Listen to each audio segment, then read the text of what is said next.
Hi, my name is Miriam Garcia. I'm Matthew Houston. Alan Beach. Travis Miller. We are the Green Lights.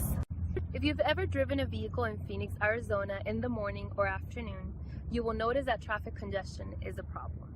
One of the reasons is a large majority of Phoenix commuters drive a personal vehicle rather than use public transportation or other methods.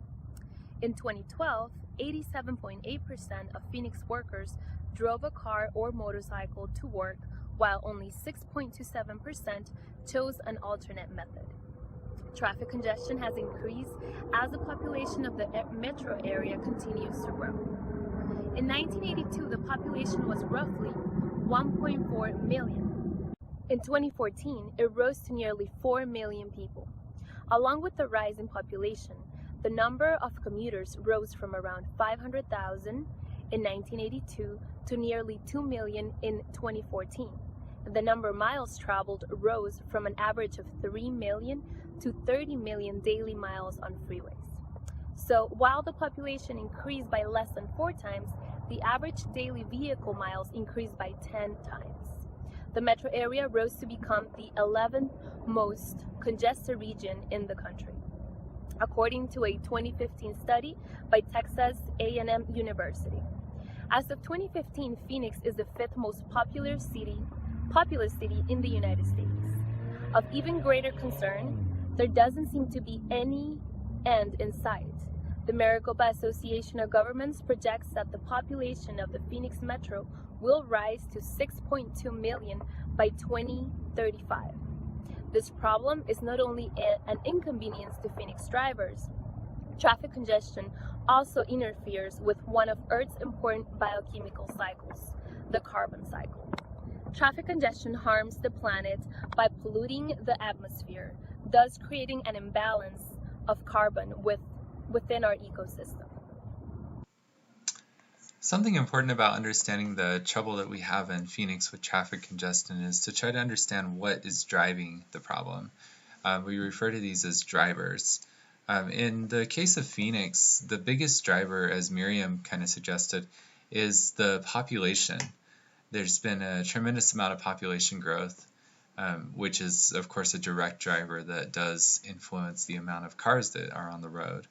Another thing that's been a big differentiator is the way that the city has developed. So one of the biggest drivers has been the urbanization, or the lack thereof. Really, with Phoenix, there's been a lot of sprawl, creating even more and more distance between the locations where people live and the locations where people work.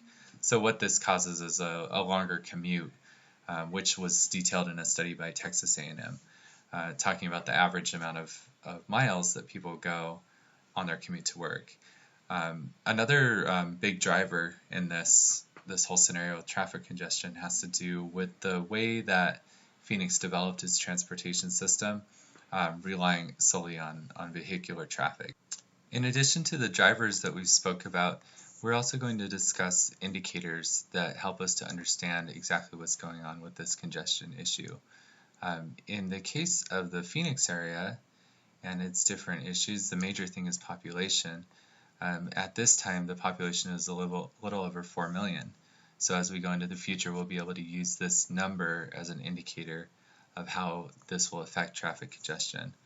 A couple other indicators would be mass transit. So the more we look at other options on how to reduce traffic congestion, we'll be able to measure mass transit. In the case of the current situation, there's about 66 miles currently of light rail that has been installed, with more on its way.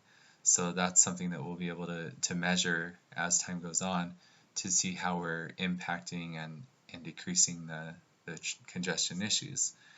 Another really important one would be road construction. So we'll be able to see the freeways and roads that are built in the future are able to help us see what type of progress is being made in this area. At this time, there is 1,405 lane miles of freeway in the Phoenix area. And another really important one would be an environmental indicator. And this is something that has been argued, but really the Environmental Protection Agency does issue air quality statistics, and they look at a lot of what they call PM10 levels, which are particulate matter levels, and they have 10 different particulates that they measure. And the most recent average is 150 per cubic meter, excuse me. And so that's something really important to look at over time to see how we're doing as far as our impact on the environment, on the air that we're breathing, because after all, that's one of the very important aspects of this problem is its health effects. I'm at Arizona State Route 101 Freeway, also known as Loop 101. As you can see behind me, the traffic isn't too bad right now, but that is only because it is not during peak hours. During peak hours, the traffic will be much worse than you can see right here. Now, this traffic problem is not only an inconvenience to Phoenix drivers. Traffic congestion also interferes with one of Earth's biogeochemical cycles, the carbon cycle. Traffic congestion harms the planet by polluting the atmosphere, thus creating an imbalance of carbon within our ecosystem. You may recognize this imbalance as smog, the fog-like haze which can be harmful to your respiratory health. The United States Environmental Protection Agency estimates that the average vehicle emits 411 grams of carbon dioxide per mile that is driven. You can imagine how quickly that carbon can build up in our atmosphere. Overall, traffic congestion is detrimental to a sustainable world.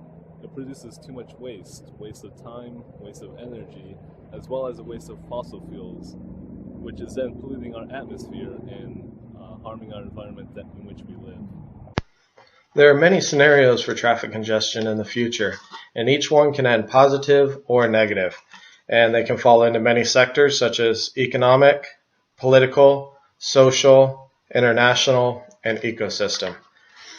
Economically, if we received more funds for roads, we could create more roads, have better maintenance on roads, and this would reduce traffic congestion.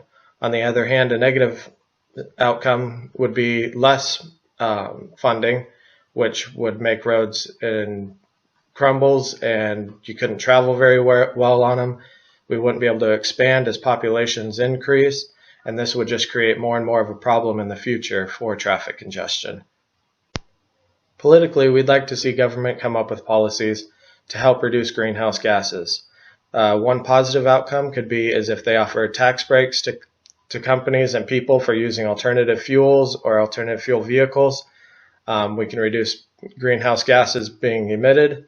Negative outcome would be that they don't, and companies continue to do business as they have for many years, creating greenhouse gases and contributing to climate change. Internationally, if Phoenix is able to reduce their traffic congestion, many outside countries may look at the reason we have done it and why at the same time hopefully we've reduced greenhouse gas emissions. But if Phoenix doesn't do anything about the problem, we'll just continue down the same path and we won't be an inspiration for other countries to be able to do the same thing. Ecosystem health will be greatly affected by many of these scenarios, and this scenario can end positively or negatively.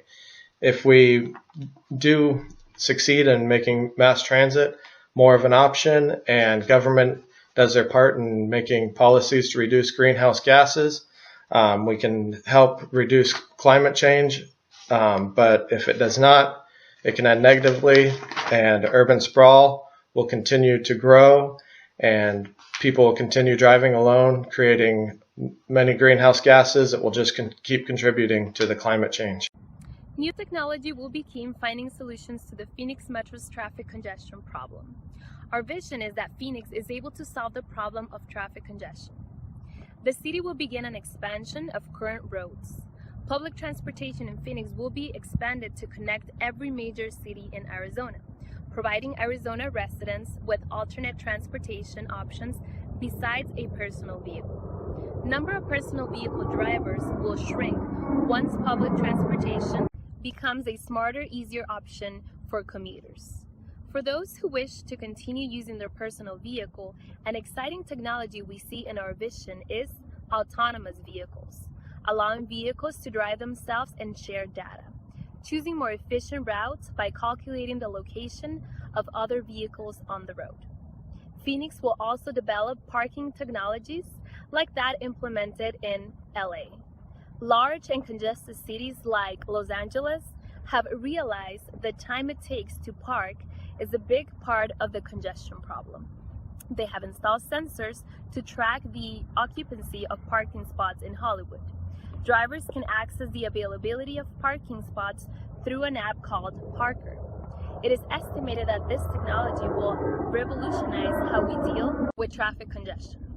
These projects will be collectively funded by the government, taxpayers, and private contributors. Because traffic congestion is a problem that directly affects every driver in Phoenix, these development projects will be publicly announced with collective assemblies to ensure the needs of every community are met. The result of these projects will benefit every driver in Phoenix, but more importantly, it will lessen the negative impact to our environment by reducing the total greenhouse gas emissions caused by traffic congestion. In the end, this collective vision will benefit all residents of the Valley of the Sun.